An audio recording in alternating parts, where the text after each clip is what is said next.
진료를 이어가겠다고 밝혔지만 수술실을 가동하는 서울대병원과 분당서울대, 보라매병원은 영향이 적지 않을 전망입니다.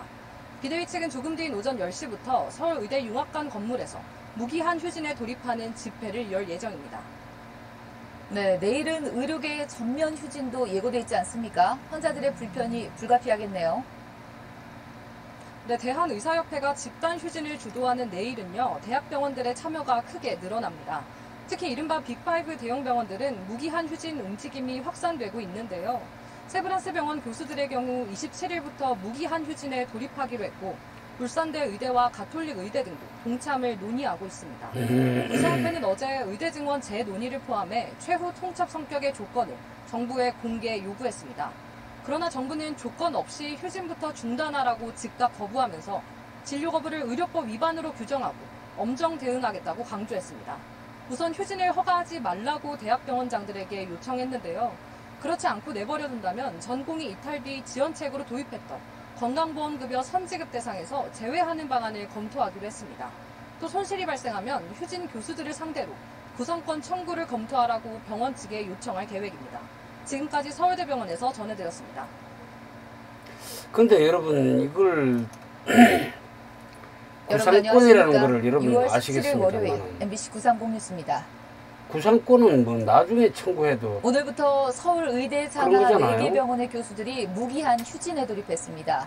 신규 외래 진료와 일부 수술 일정에 차질을 빚게 됐는데요. 현장에 나가 있는 취재기자 연결하겠습니다. 유서연 기자, 오늘 휴진 규모는 어떻게 됩니까?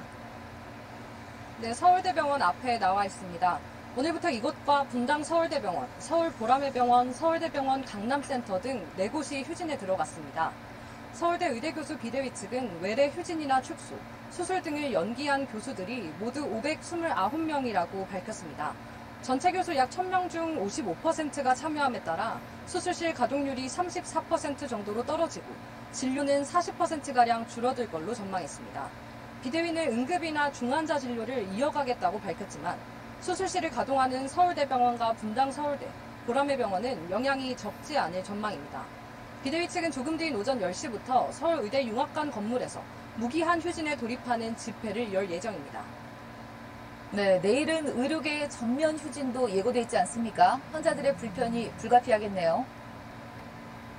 네, 대한의사협회가 집단 휴진을 주도하는 내일은요, 대학병원들의 참여가 크게 늘어납니다. 특히 이른바 빅5 대형 병원들은 무기한 휴진 움직임이 확산되고 있는데요. 세브란스 병원 교수들의 경우 27일부터 무기한 휴진에 돌입하기로 했고, 울산대 의대와 가톨릭 의대 등도 동참을 논의하고 있습니다. 의사협회는 어제 의대 증원 재논의를 포함해 최후 통첩 성격의 조건을 정부에 공개 요구했습니다. 그러나 정부는 조건 없이 휴진부터 중단하라고 즉각 거부하면서 진료 거부를 의료법 위반으로 규정하고 엄정 대응하겠다고 강조했습니다. 우선 휴진을 허가하지 말라고 대학병원장들에게 요청했는데요.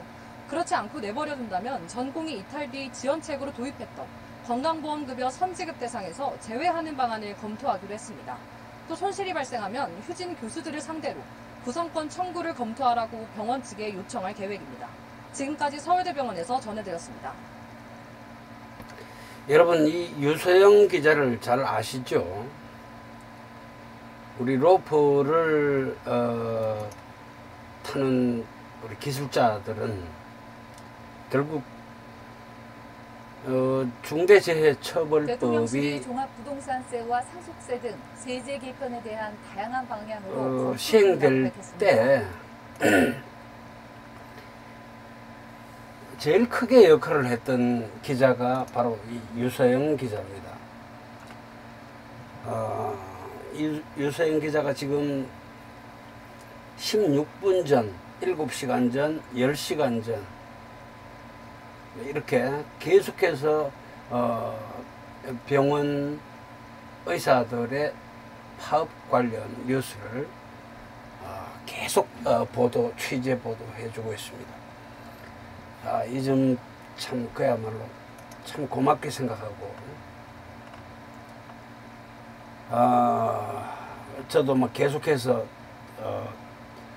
MBC에 댓글을 달면서 또 응원을 보내면서 후속 보도를 계속 신속하게 해달라고 촉구하고 있는 중입니다.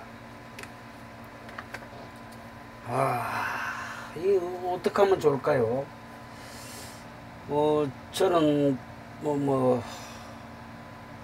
내일 작업 예상되어 있던 그 스카이 작업을 연기를 했습니다. 불안해서 그렇죠. 스카이에 제가 올라가지 않을 것입니다만은 다른 일꾼을 스카이에 태우는 것조차도 제가 걱정이 됐다, 이 말씀을 드립니다. 우리들은 결국 다치면 응급실 뿐이죠. 일하다가 결국 우리는 추락하거나 무슨 위험에 빠지면은 무조건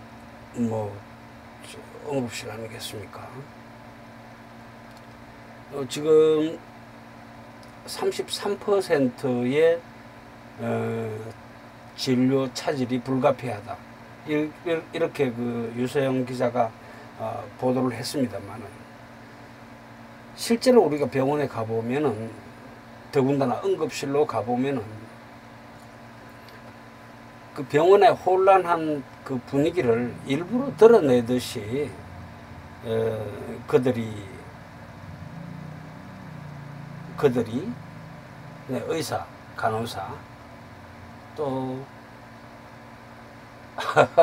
내가 이렇게 말하면 참 미안합니다만, 그 응급실 주변의 청소부 반장님들까지도 환자들한테 요새를 떼는 것을 저는 느낄 수 있었습니다. 그것은 갑질은 아니겠습니다만은, 제가 응급실을 가본 경험이 국립중앙의료원, 역시 국가에서 하는 그 병원 중에서 최고 병원이죠. 그리고 또 삼성 서울병원, 강북입니다. 강남은 안 가봤습니다. 그렇게 두 곳 응급실 대형 병원을 제가 가봤는데 두 곳 다 마찬가지였습니다. 아이고, 완장찬 경비원들조차 그 유세 대단했습니다.